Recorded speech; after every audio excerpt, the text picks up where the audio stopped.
Hey guys, it's Glenn from glenscarcollection.com, and today I'm in my 2011 gated manual V10 Audi R8. Now, I've owned this car for 2 years already, so this is my 2-year ownership review. We'll go over costs, what they were worth when I bought it 2 years ago, what they're worth now, if I've had what maintenance costs, what it costs to maintain a V10 like this, what it costs for warranty repairs. Yes, I got a warranty on this car, and I'll get into that, what it costs, how much I'm into the warranty, and what I love and what I don't like about the car. So the first thing we should do is start this up. Since it's a V10 manual, all the manuals are gated. So people always ask me if it's a manual, is it gated? Automatically, if it's a manual, it's gated. They made 13,000 V10s, only 740 are manuals, and again, all manuals are gated. Now you do have reverse dogleg to down in the left here. First is regular, first and second. You get the great clicks from doing this, and it kind of falls right to hand. When you look forward, you know, driving this back from Pennsylvania, I don't have to look down to see the gears. I thought with gated, I'm going to have to look, make sure I get it just right, and you don't have to. It's perfectly designed, falls right into place. Here you have all your air conditioning controls. Some of these they have problems with the air conditioning going out, and it could be a very expensive repair, especially on the V8s. So what I was always told, even in the winter, cold 30-degree day like this, always run it with the AC on. You have heated seats, 3 stages, like old school BMWs and Audis used to have. You actually have a backup camera, which we'll see in a second. You have shock settings. I usually ride in the comfort mode. These mag ride settings is one of the reasons I got the warranty, because they fail, and I think they used to be 2,000 per corner, but some people said they're, you know, with supply chain issues, they're like 3,000 or 5,000 per corner. I'm not sure about that, but I am covered in my warranty for that. And then you have the spoiler, traction control off, and parking sensors. Why you would shut the parking sensors off, I'm not sure. So let's fire this bad boy up. Turn it. You have a regular key, so regular Audi key, which has the lock and unlock in the front trunk, because remember it's a mid-engine car, so there's no rear trunk. So we're going to turn it. And there we go. The MMI system comes on. So we see with this car, connection success. Okay, so before we get into the terrible gas mileage, what I do is I have an extender here, so I can plug in my cell phone. I put the cell phone up here on the window so I can see Waze or whatever's coming through. Obviously, don't use your cell phone when you're driving, but that's what I use for navigation. And I have this little thing that I got on Amazon. This will give you Bluetooth. So these cars had Bluetooth for phone. Back in 2011, they didn't have Bluetooth for streaming music. So you just pick a channel. In this case, I picked 99.9, and you just hook your Bluetooth up to this thing, and now I can play my music off my phone. So very convenient. You could also plug in cell phones here, radar detector, the whole bit. That's why I wanted to get in my car. I just forgot now. I need my radar detector. But anyway, gas mileage is terrible, 10 miles to the gallon. It's a big tank. It's like a 23 or 24 gallon tank, and you do need it. I fill up anywhere I'm going to go on a drive, because if I'm driving in the hills or mountains somewhere, there may not be a gas station for miles, and this thing sucks gas. The best gas mileage I've gotten, 6th gear on the highway, I've gotten low 20s, but again, that's driving like a granny, 6th gear, 65 miles an hour. All right, so we'll take this for a spirited run, and I'll go over all the costs associated with this car, values, and take it for a spirited drive. It is a dry sump, so you can see that the oil is all the way on the bottom. It's cold. Here we have battery voltmeter. I always keep it on a tender. There is an access panel in the front of the car. It can be very difficult to access that battery. Typically when I get a car, I change the battery, but you got to pull up like the whole front end of the car off to change the battery, so I'm not going to do it. Idling here in the driveway, my average has dropped to 9.9, and that counts driving. So we're going to get going in a second. Next time you'll see me, we'll be driving on a back road. All right, so about 15 minutes later, the oil is actually warmed up. All right, so let me start from the beginning, I guess. Let me tell you, I guess, why I chose this car, how I found this car, and then the maintenance and running costs for the last 2 years, as well as current and past values.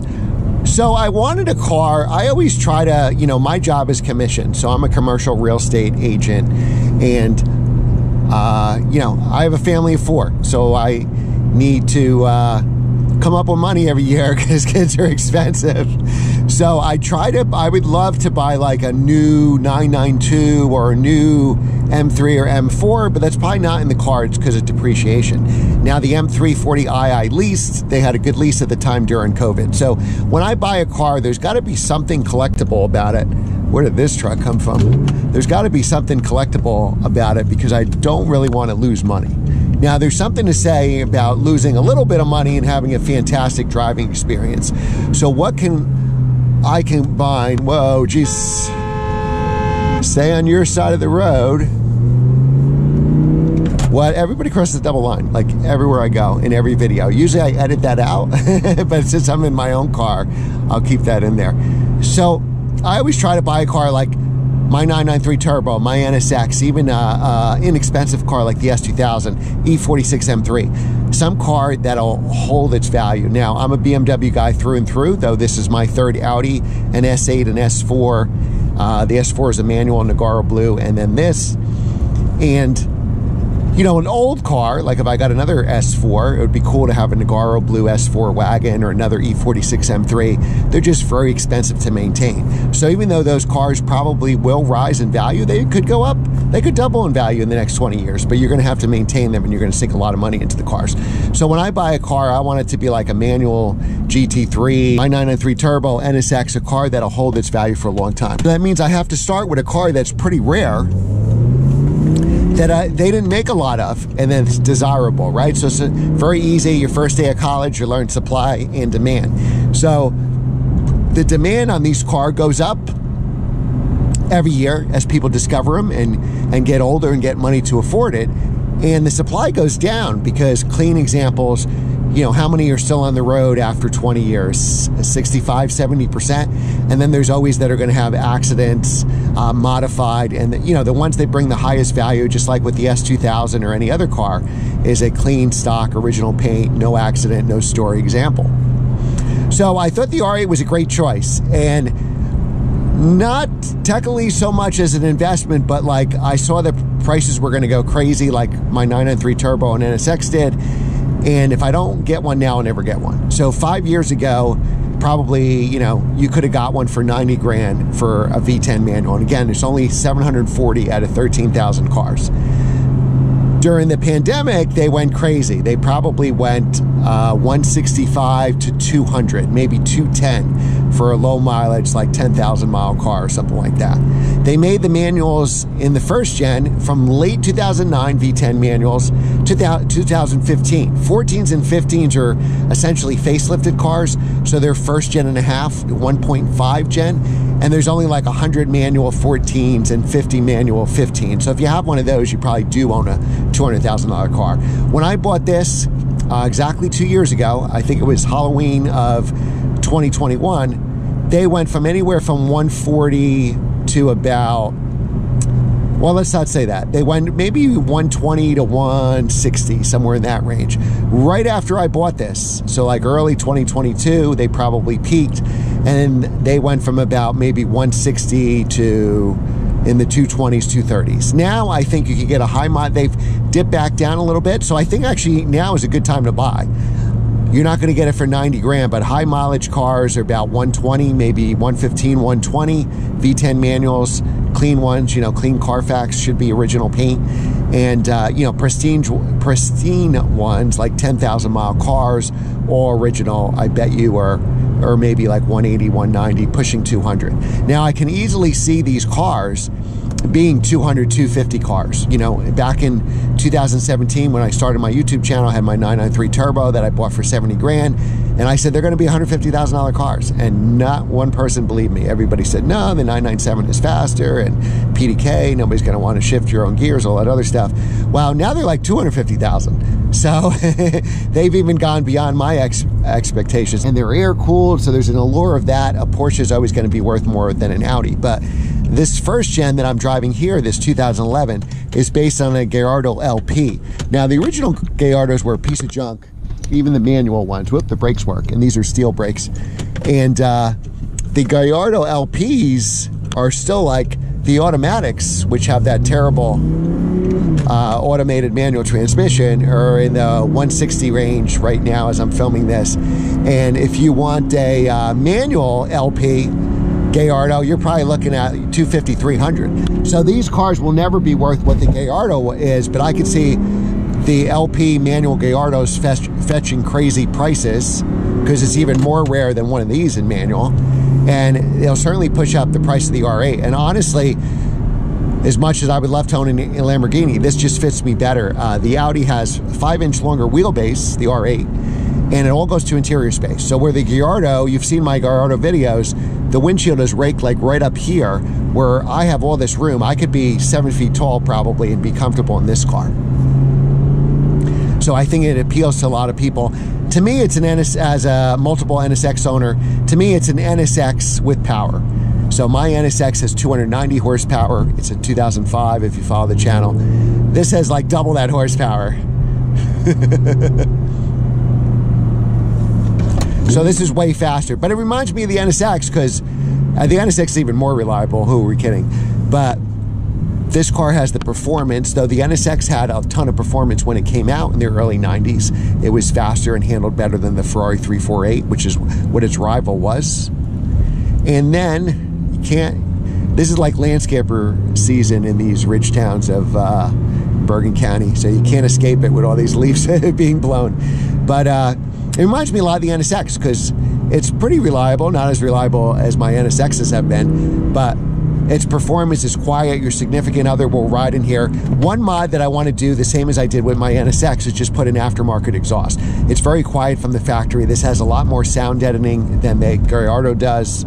That's one place where the Gallardo would win. But if you see my V8 versus V10 R8 comparison, which made me fall in love with the R8 and then shortly after buy one, they sound amazing with an aftermarket exhaust. Even the V8 does. So I would rank them money no object, get a V10 manual. If not, I would take a V8, gated V8, and again, all manuals are gated, because that could sound great too, rather than go for the R-tronic V10. If you have to have an automated manual, then I highly recommend going with a 14 or 15, because the R-tronic single clutch was replaced by the S-tronic dual clutch, and the S-tronic is really, really good. I had given up trying to find manual V10s, so I actually was considering an S-tronic, a 14 or 15. All right, here's a safe spot to do a little acceleration. Little traction there needed. So this car is really fast, and what's great about it, as much as I love turbocharged cars, there's nothing better than a naturally aspirated engine that revs out to about 8,700 RPM, especially a V10, no less. So now everything could be really expensive in this car. I could tell you an oil change at the dealer is $600. Even an oil change at an independent, because it's a V10 and it's a dry sump, so it takes a while for the oil to warm up, and there's a lot of it because it's a V10. So even at an independent, it's probably going to run you about $500, about the same to change the brake fluid. Every car I get, I always change all the fluids when I get it to kind of reset the clock. So far with this car, I've only had to do annual oil changes, except for one warranty repair, which I'll go over in a second. Also want to mention, I only take this car out really for fun. But, you know, one time my kid and I were driving around and we ran into some school traffic, and it's very easy, even with the manual, to navigate traffic. There's so much torque that you could just let the clutch out and roll up easily in traffic. So it's pretty impressive. Also, for you enthusiasts like me, it has a very lightweight flywheel. So the first time I was going down into a turn, I was going to heel toe downshift it to second, and usually I zing a car up. I learned that in racing school to about 6,000 RPM, so it's kind of a foolproof change. And the flywheel was so light on this car, I revved it to about 8,000. So word of warning, but it is fun to have that lighter flywheel. Again, gas mileage is abysmal. We've gotten up to 13.6, which is pretty impressive for this car. So you will have, I guess maintenance bills will be less than a Lamborghini, but gas terrible gas mileage will be the same. Now, I wanted a color on this car. Another thing to mention, you know, this might be a slight exaggeration, but 80% of these cars are white, black, gray, or silver. And I didn't know till I bought this car because I wanted to have blue or red, because I think this car looks even better in red, V10 manual. And after I bought it, somebody told me there's only like 25 red manual V10s and about 25 to 30 blue manual V10s. That's why I can never find one. Now, the new car, the second gen coming out in 2017, there's basically a base, there's a plus, which gives you the 600 horsepower, like 602 or something, and ceramic brakes, and a fixed suspension, so you don't have these dampers. These dampers are on the base model. And probably my favorite of the new Audis, which I wouldn't mind owning one day, but I would like it in the blue color, Arrow Blue, A-R-A Blue, is the rear wheel series car. Only 999 of them in the world. So I think about a third of those or so came to the US. All right, we're gonna lose these cars, which is good. It's just so much more lively rear drive. What made me fall in love with this car is driving a friend who used to own an NSX. He sold it, he wanted a faster car, but still collectible, a V10 manual, and his was converted to rear drive, and he had an exhaust, and that was perfect. So I have inspection due this month, November, so I'm trying to drive the car as much as I can to get it all ready for inspection. It's 100% stock, so there should be no reason it passes. Sometimes on my cars, they fail inspection just for lack of use. You know, the computers have to be reset. So I think in the spring, since the salt will be here in a few weeks probably, certainly by the beginning of December, the salt on the roads. So in the spring, I think we're going to put an aftermarket exhaust, and then we'll do some more videos with this car. And I think it's just going to sound phenomenal. I don't want to take a chance that it throws a cell or something, or some kind of exhaust leak when I get the a new exhaust put on. I haven't decided what I wanted. I don't know if I should go with the Rev 9, which seems to be the loudest and one of the cheapest, or go with something more. I'm certainly going to keep the stock exhaust for resale value. The only other thing, I guess, this is an expensive car. It could be $50,000 for the engine, $50,000 to replace the transmission. It could be, you know, depending what those dampers are in each quarter, they fail, and whether they're $2,500 a corner or $5,000 a corner. The shocks, I'm sorry, the electronic dampers, they leak. The magnetic ride, so it's going to be really expensive. So I went with a warranty, and Audi does not cover the leaky shocks. Fidelity does. So I was able to get a Fidelity warranty. First, I was going to get a 3-year warranty, so because I said, probably already have this, only have this 3 years. Well, I've already had this 2 years, so good thing I went beyond the 3 years, because they'll only warranty a car that's up to 10 years old. So I bought this in 2021, 2011. I literally had a month to decide if I wanted the warranty. When you get the warranty, they don't take any claims for 30 days or 1,000 miles. I think whatever comes first. So I got the warranty and just kind of let it sit in my garage because I didn't want anything to go wrong. But it's been super reliable. So I paid, and it goes by mileage. I bought this with 18,000 miles. It now has 22,000 miles. So I put about 2,000 miles a year on it. I wish I could do more, but I work a lot driving my daily driver, and then obviously reviewing YouTube cars on the weekend, so I don't have that much time to drive my own cars, and I have a bunch of other cars. So actually that's pretty good for me, 1,000 a year on this car, though I would say this year it's been less. Typically whatever car I have more recent is the one I put all the miles, so I probably put most of those 4,000 miles the first year, and less this year. So the one thing I did is I got the warranty, and again, it goes by mileage. So if you had a 50,000 mile car, it'd be much more expensive. And it was $8,700, and that gave me a 7-year, 70,000 mile warranty, and it covers any leaky shocks. So that's why I went with it. So I'm already $2,500 into the warranty. The tire pressure monitoring sensors went, and you know, getting it done at the dealer and getting warranted. So that was 4 of them, was $2,500. I forget what my deductible is. It's like $100 or something like that, or $250 or something like that.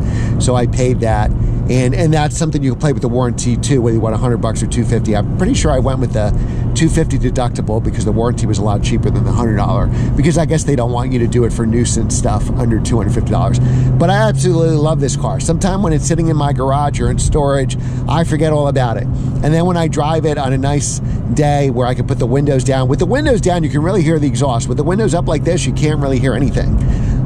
So it is muted with all the sound editing here. But when I do take this out for a spin, I realize how lucky I am to own a car like this, and I am so glad I bought it.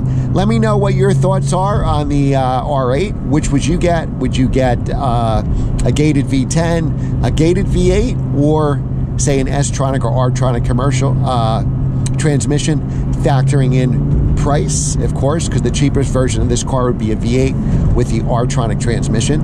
And what color would you get it in? And do you like these point of view videos? Let me know. Would you rather the camera on me and the road, or what I'm trying to do here is try to give you the best driving experience so you see what it feels like to drive a car like this. All right, guys, thanks again. My radar's going off. Thanks again for watching. Remember to like, share, and subscribe, and I will see you next time.